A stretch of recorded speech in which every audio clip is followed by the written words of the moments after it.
I looked at the image again. At first glance, everything seemed normal. Just a social media update message. My bride, her mother, sister, and two bridesmaids in white flannel robes were about to enjoy the sauna at the country hotel they had booked for her bachelorette party. I looked at it again. Maybe it was because they were wearing makeup, which was unusual before a sauna, but I guess understandable. Then I noticed something. I could see my future mother-in-law's legs, and it turned out that she was wearing some kind of flesh-colored nylon stockings. Why on earth would she wear them to the sauna? It was quite a bit, but it seemed to me that something was wrong, and I headed to the hotel with a huge bouquet of flowers.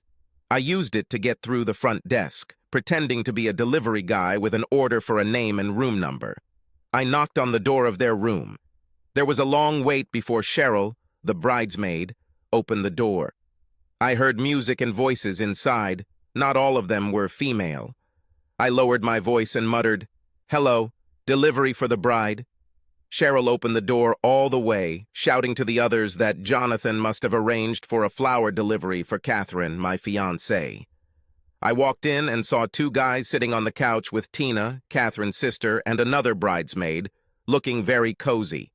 That's when Cheryl and Tina realized I was more than just a flower delivery guy. "Jonathan, what are you doing here?"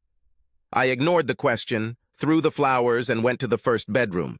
There was my mother-in-law, still in nude stockings, riding a guy young enough to be her son.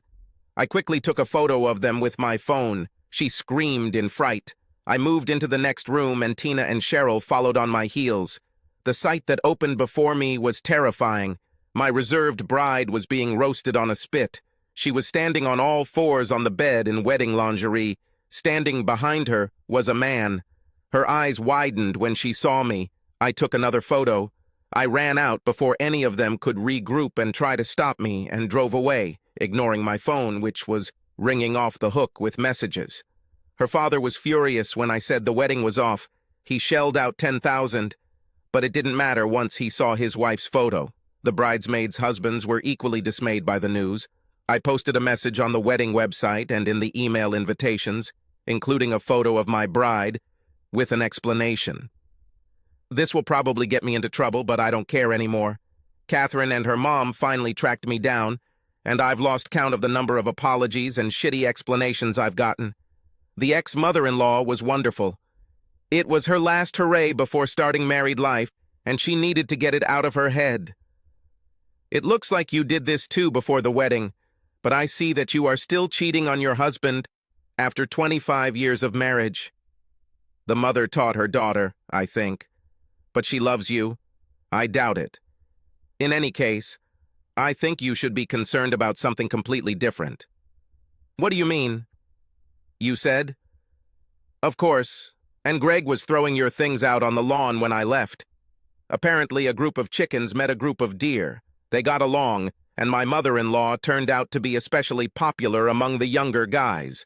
My wedding failed, and 4 other marriages were on the verge of divorce. My future father-in-law said that the booked place and a lot of drinks had already been paid for, and no refunds were expected. Then he and I invited all the male guests, each of my friends and those guys whose wives cheated. It was the most epic failure of our lives. Recovery took a week. There was a lot of moaning and begging, but all 4 divorces were successful. It was strange to feel that, unlike others, I was lucky. I didn't have to worry about alimony or division of property. As soon as the rumors began to spread, all women were treated as easily available women. There were many offers of dates for a quickie, but no chance of a long-term relationship. Yes, there was such a film. 4 weddings and a funeral. Well, but here it turned out to be 4 divorces and a quarrel.